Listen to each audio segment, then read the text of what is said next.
everybody, thank you so much for hanging out with me today. I have a really exciting video for you guys. This is one that has been requested over and over and over and over and over. And I'm actually a little embarrassed that it took me so long to get down to this. So thank you so much for your patience. So today's video is about creating an everyday makeup look, which is what I'm wearing right now.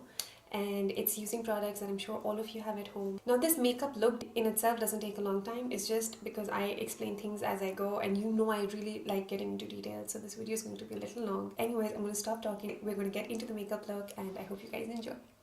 Okay guys, so full disclosure, I'm not someone who wears makeup on a day-to-day basis, but I've given this video a lot of thought and I wanted to sort of show you guys how to achieve a look that, number one, requires minimum products.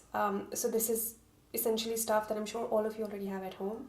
Number two, I wanted to use techniques that I think are universally flattering. Lastly, I wanted it to be a look that does not take forever, because I know for a fact no one has the kind of time to really spend hours doing their makeup in the morning. When I think of an everyday makeup look, I only think of creating a look that looks like you, so just the best version of you.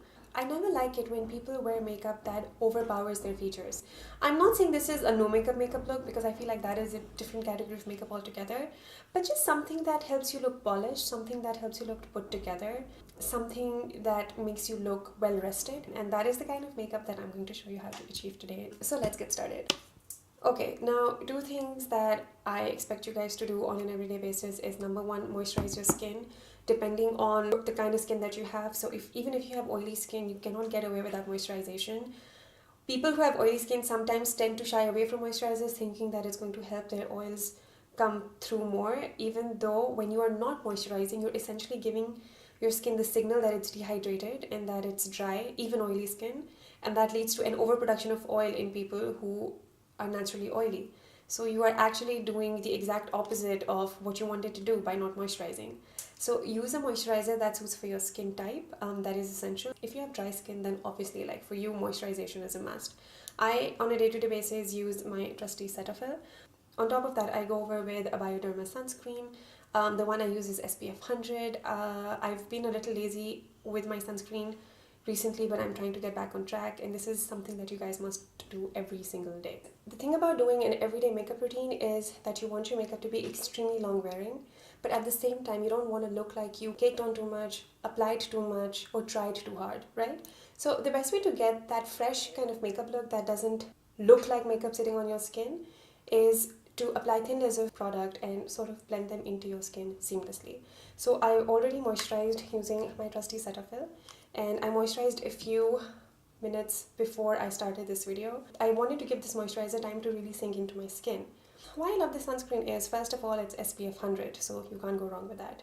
Secondly, once you sort of apply it on your skin and you apply a thin layer of foundation on top, you do not see a white cast at all. Now, the thing with sunscreen is, a lot of us have the misconception that you can apply a pea-sized amount and it's going to give you the protection that you need. Most sunscreens will state on the box that the level of protection you get decreases or increases depending on the amount you're using. Now, because I need a lot of protection from the sun due to my nighttime skincare routine, which involves a lot of acids, glycolic and lactic, I need to make sure that my sunscreen is really doing the job of protecting my skin. So do you see how much I've applied there? I'm going to take it all over my face. And neck, don't forget your neck.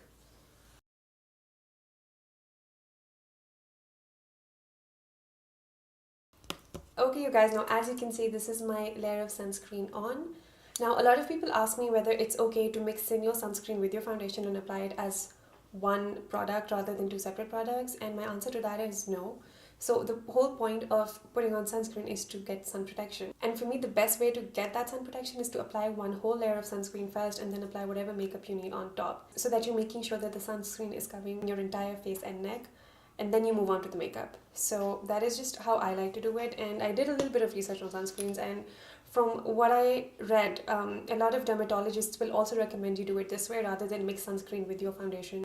Okay, now the foundation that I'm going to use on top is the L'Oreal True Match. The shade I use is 3D/3W Golden Beige, And I like this foundation because it looks very natural, but at the same time it has a little bit of coverage, so you get the best of both worlds.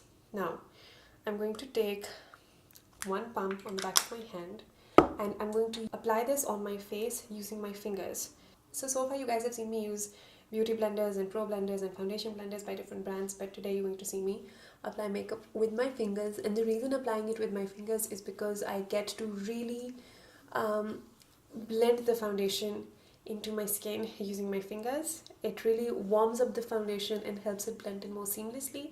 And also because we don't have time in the morning to wet beauty blenders, you know what I mean? So your hands are just something you can clean and sanitize and use, and they're fuss free and they're right there. So why not make use of them? And I'm going to take some on my eyelid as well. I don't know about you guys, but for me, just this entire process of blending in makeup with my fingers, watching how your face really starts to change as you apply more, I don't know, it's very calming. Makeup has always been something that has helped me through good times and bad times. It sounds very dramatic and very cliche, but it has. It's just always lifted my mood, it's always cheered me up, and it's sort of always helped me look at the bright side. Applying makeup also, I mean, I don't do that so much anymore now that I have Alicia and now that I don't really have a lot of places to go to. But I don't know, every time I apply makeup, I feel like a different woman. I feel more confident. I feel more empowered. It's true. I feel good about myself. There's no denying it. And if you noticed, this one pump of foundation doesn't really look like it's sitting on my skin at all. When you are blending stuff with your fingers, and make sure you take it down your neck as well, you're really making sure the product becomes one with your skin. So your fingers are always your best tool when it comes to makeup. Okay, now if you guys have a few extra minutes, another thing you guys can do is use a foundation brush. So whatever clean brush you have, try and find something that is flat on the top like this one. This is the Sigma Flat Kabuki brush, F80. If you have some extra time, go over the foundation that you've applied with the brush. What this will help to do is it's going to help take off the initial layer of foundation that your skin has not absorbed or that your skin doesn't need, and it just makes everything look so much more natural. So if you guys can see, this is a layer of foundation that was just sitting on top of your skin, and the brush just sort of helped get rid of all of that. Okay, so the next thing we're going to do is we're going to conceal, and I'm going to use my Match Perfection by Rimmel. Now I have the shade 060 Natural Beige. This concealer I like for my everyday kind of makeup look. Not that I use this every day, but I mean, whenever I do want to look a little more polished than usual, this is the concealer I go for. It's not going to give you maximum coverage. This is not a concealer that's going to like really get rid of those under eye dark circles, but it's just going to give you enough. So if you're someone who has little to no dark circles, then this is going to be your best friend. But if you're someone who has really heavy dark circles, this might not work for you, depending on the kind of coverage you prefer. I have a lot of dark circles as well, but I've kind of grown up with them and I've kind of gotten accustomed to them, so they don't bother me as much. Now what I like to do is I just take this from the tube and I just apply some on my under eye areas. Buff this in with an eyeshadow blending brush.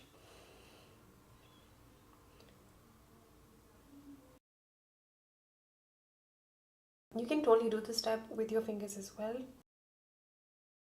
Alright, now that the concealer is on, the foundation is on, I'm going to use my MAC Studio Fix powder, and I'm just going to apply it very lightly just under my eyes and my T-zone area.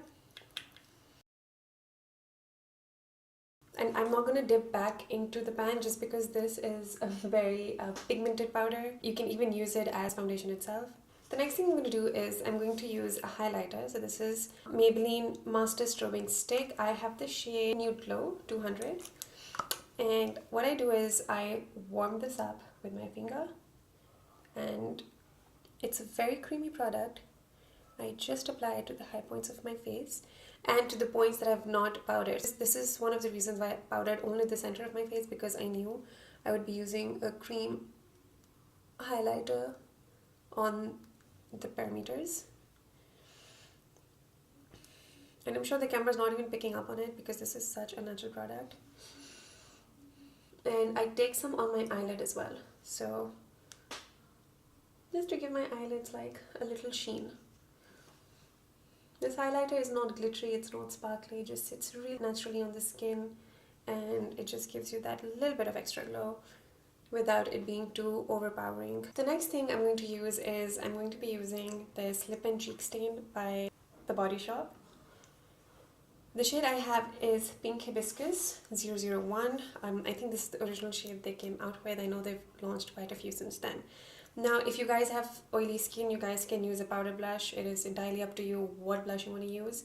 But I'm going to go with this one. And I'm not going to apply this to the center of my cheeks. I'm going to sort of apply this a little bit behind the apple of my cheek. So just taking some on my finger. It's a very liquidy product. And applying it right here. So right at the back.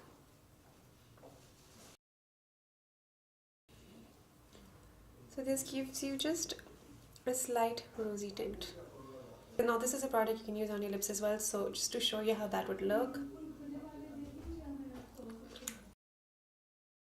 Natural flush of color on your lips. And now we're going to move on to the eyes. Okay, now guys, the eye look really depends on your signature look, what kind of makeup you love to wear. If you're someone who can't do without kajal, then go ahead, apply your kajal. If you're someone who can't do without a winged liner, then absolutely go for it.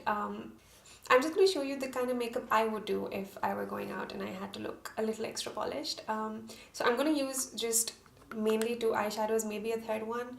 But these are 2 bourjois eyeshadows. These are singles. I have the black one and I have a matte brown one. I'm sure you guys have a matte black and a matte brown in your collection. So if you want to do something like this, then this is the easiest thing in the world.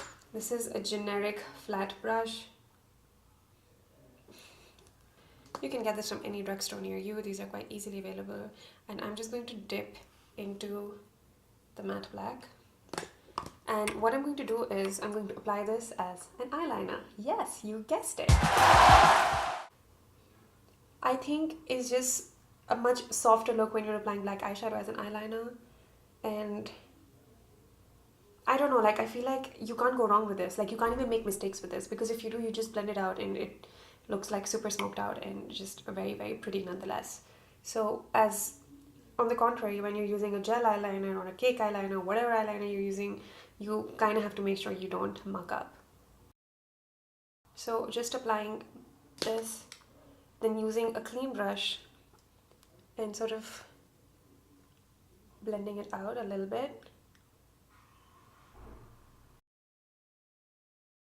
And pulling just a hint of that color lower onto your lower lash line. This needs to look like a soft wash on your eye. This needs to look like a cloud of color on your lash line. It does not need to look very black and intense. The softer this looks, trust me, the prettier your overall makeup will look. The next thing I'm going to do is I'm going to take the matte brown eyeshadow on the brush that we used to diffuse the black with, and I'm kind of going over the black with the matte brown. So we're just creating a gradient from black to brown, and then with my finger I'm just going to make sure that I blend the brown onto the rest of my lid. So can you see how no fuss this makeup is? Okay, doing the same thing to the other eye now. Now if you're someone who wants to pull this eye look together even more, then I would suggest you take a color like this. This is a bourjois blush. The color is 85 Sienne. It's a very neutral brown kind of a color. It's really good as a transition shade, but I'm going to apply this today to sort of tie in everything together. So I'm just going to take this on my Morphe G27. This should literally not take you more than a few seconds. Now since this is a blush, this is not going to be very pigmented, so you really have to saturate your brush with the product, and then just sort of take it all over the lid and into the crease. So it's going to blend your black with the brown and the brown with this transition color, and it's going to pull everything together. It's going to make everything look so much more prettier and well blended. But this is an optional step, so if you really feel up to it, go ahead and do this. Otherwise you don't really need to. And honestly, you guys, you can really tailor this makeup look to make it your own. If you're someone who is intimidated of black eyeshadow, skip that. Just stick with the matte brown.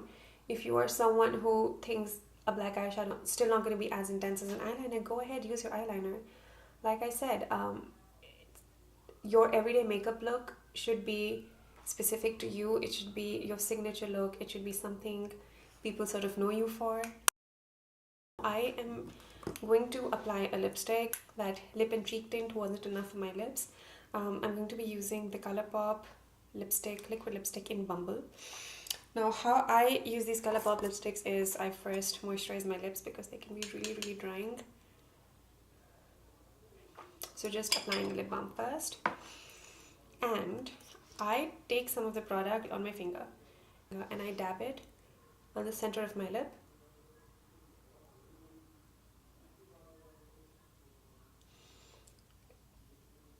And sort of pat with my finger.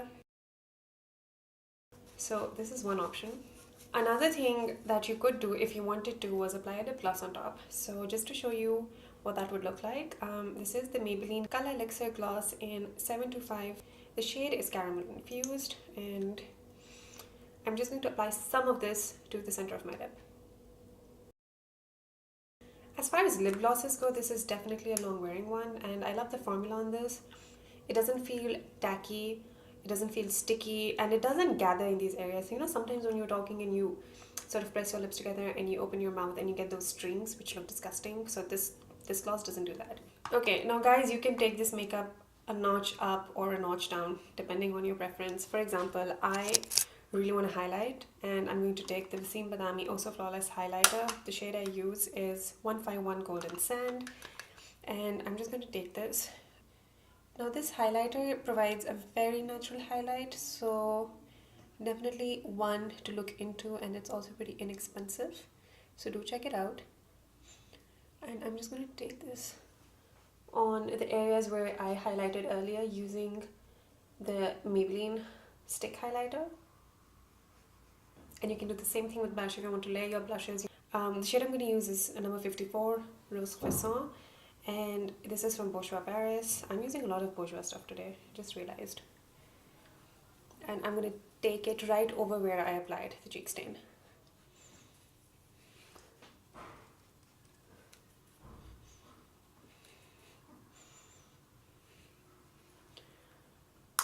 You guys can even do your brows. You guys can do whatever it is that you feel like doing. I don't do my brows on a day-to-day basis, so I'm gonna skip that step. But you guys, this is pretty much the finished look. Let me open my hair for dramatic impact. Okay guys, so this is the finished look, and I washed my hair this morning, so they're going to continue looking like a bird's nest for about 2 days until they settle down.